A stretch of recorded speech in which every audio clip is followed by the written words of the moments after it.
እሱ በደረቅ መሬት ላይ እንደ ስር አድጓል። ደረቅ መሬት ላይ ማለት ምን ማለት ነው? ያለ ወንድ በባዶ ማህፀን ላይ ስር ሆኗል ማለት። ስር የእያንዳንዳችን ስር የለሽ ከአፈር የተሰራ ህዝብ በጠቅላላ ስር እንዲኖረው እሱ ምን ሆኗል? ስር ሆኗል። ማንን ነው የሚመስለው? ይሄን ጭቃን ነው የሚመስለው መሰለ እንጂ ስር ነው። መሰለ እንጂ ኃይል ነው። መሰለ እንጂ እግዚአብሔር ቀኝ።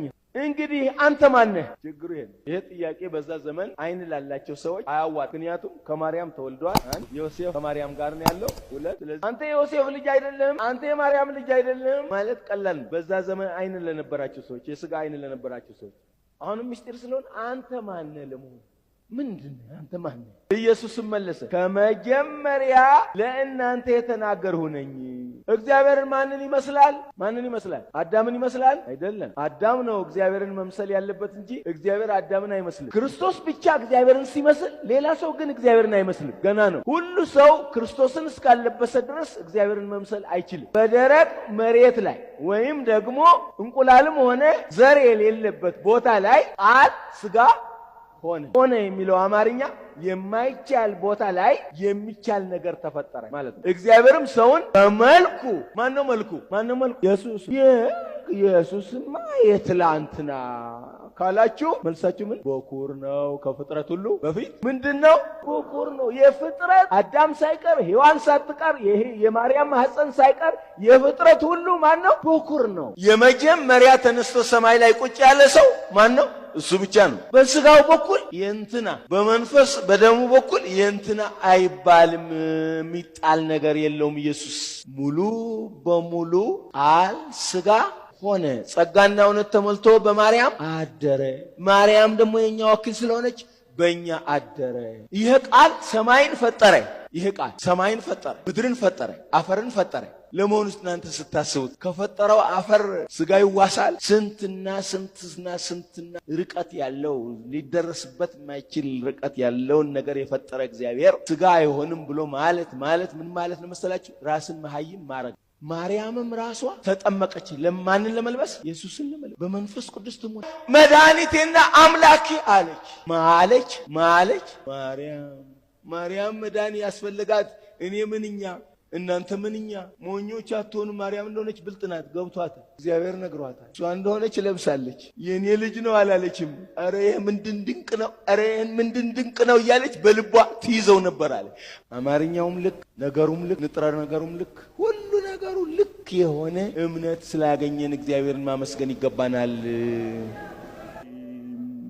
ለኔ ገሮም ነህ ምንም ባላይ ኢየሱስ ተመስገን።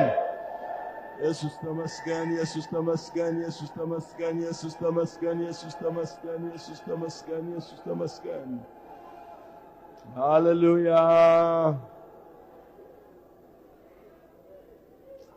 ኢየሱስ ይክበር። የእግዚአብሔርን ቃል እንማራለን ትንሽ። ኢየሱስ ይባረክ። ስለ ቃሉ በጣም ደስ የሚላቸው ልቦች በጣም የተባረኩ ናቸው።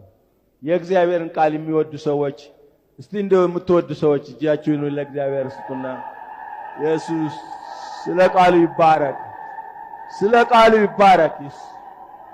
ኢየሱስ ይባረክ። አሜን።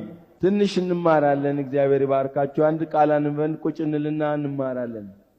ኢሳይያስ 53 የሰማነው ነገር ማን አምኗል? የእግዚአብሔርስ ክንድ ለማን ተገልጧል?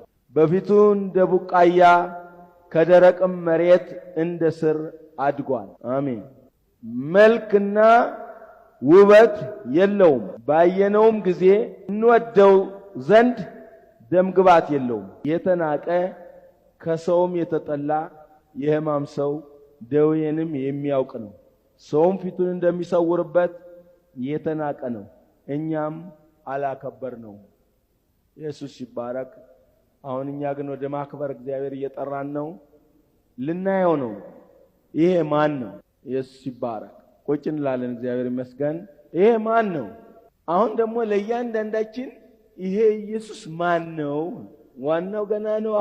አሁንም በክርስትና ዓለም ውስጥ እየበራ የሚሄድ ነገር አለ። ምን አለ ቃሉ ሲናገር የሰማነውን ነገር ማን አምነዋል? በመጀመሪያ ደረጃ ይሄ የእግዚአብሔር ክንድ ማለት ምን ማለት ነው?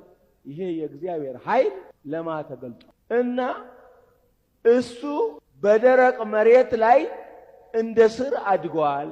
ደረቅ መሬት ላይ ማለት ምን ማለት ነው? ያለ ወንድ በባዶ ማህፀን ላይ ስር ሆኗል ማለት ስር የእያንዳንዳችን ስር አሜን አትሉም? እንደኔ የእያንዳንዳችን ስር የለሽ ከአፈር የተሰራ ህዝብ በጠቅላላ ስር እንዲኖረው እሱ ምን ሆኗል? ስር ሆኗል። ከስር በኋላ የሚበቅሉ ነገሮች ሁሉ ስርን ነው የሚያመሰግኑ። ከስር በኋላ የሚቀጥሉ እነ ግንዱ፣ እነ ቅርንጫፎቹ፣ እነ ፍሬዎቹ፣ እነ ሌሎችም በጠቅላላ ማን ነው የሚያመሰግኑ? ማን ነው መጋቢያቸው? ማን ነው ስራቸው? ስሩ ነው ስራቸው። የዳዊት ስር ማን ነው? የሁላችን ስር ማን ነው? ዮሐንስ ሲጽፍ ስሩም ተካዩም ማን ነው አለ? አባቴ ነው። ግንዱም ኢየሱስ ነው። ቅርንጫፎቹ እናንተ ናችሁ። ስለዚህ ስር መሰረቱ በጠቅላላ ማን ነው ብሎ ያላወቀ ሰው ብዙ ችግር ውስጥ ይገባል። ሲያዩት መልክና ደሙ ግባቱ ሰውን ስለሚመስል ያሳስታል። ማንን ነው የሚመስለው? ሰውን ይሄን ጭቃን ነው የሚመስለው። መሰለ እንጂ ስር ነው። መሰለ እንጂ ኃይል ነው። መሰለ እንጂ የእግዚአብሔር ቀኝ ነው። አንድ ቃል ወደዚህ ወደ መጽሐፍ ቅዱሳችን ውስጥ ስናይ ዮሐንስ ወንጌል ላይ ምዕራፍ 8 የዮሐንስ ወንጌል ምዕራፍ 8 ኢየሱስ ይባረክ እንደዚህ ይላል ሲናገር ምዕራፍ 8 ላይ ቁጥር 21 ጀምሬ ኢየሱስም ደግሞ እኔ እሄዳለሁ ትፈልጉኝም አላችሁ በኃጢአታችሁም ትሞታላችሁ እኔ ወደምሄድበት እናንተ ልትመጡ አትችሉም አላቸው። አይሁድም እኔ ወደምሄድበት እናንተ ልትመጡ አትችሉም ማለቱ ራሱን ይገድላልን? ሰው ራሱን ቢገድል ኃጢአተኛ ነው። ወዴት ነው የሚሄደው?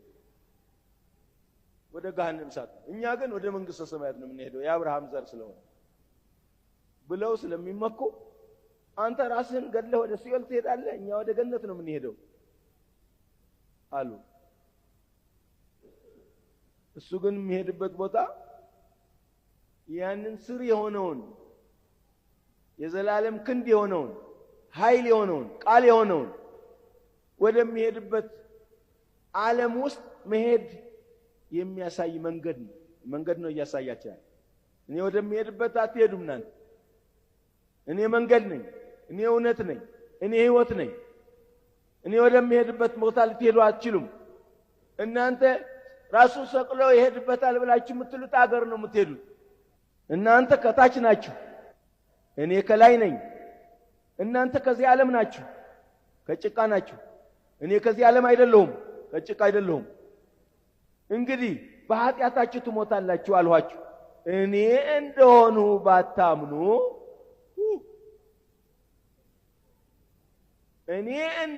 ባታምኑ ምን እንደሆኑ ስር እንደሆኑ ወይም ቃል እንደሆኑ ወይም የእግዚአብሔር ክንድ እንደሆኑ ባታምኑ በኃጢአታችሁ ትሞታላችሁ። ከዛ በኋላ ምን አሉ? እንግዲህ አንተ ማን ነህ? 25 ቁጥር ላይ ችግሩ ይሄ ነው። እንግዲህ አንተ ማን ነህ?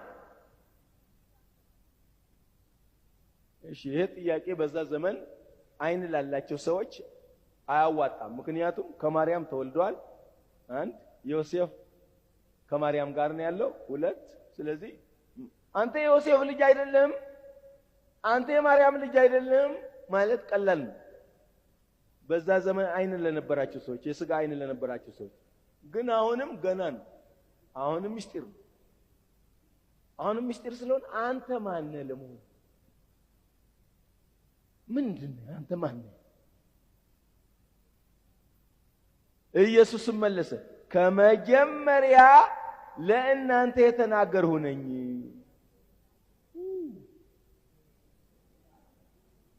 ከዛ በኋላ ደግሞ በጣም እየቸገረ እየጠበበ ሄደና ቁጥር 56 ላይ ጥያቄ አበዙ። ኢየሱስ ይባረክ።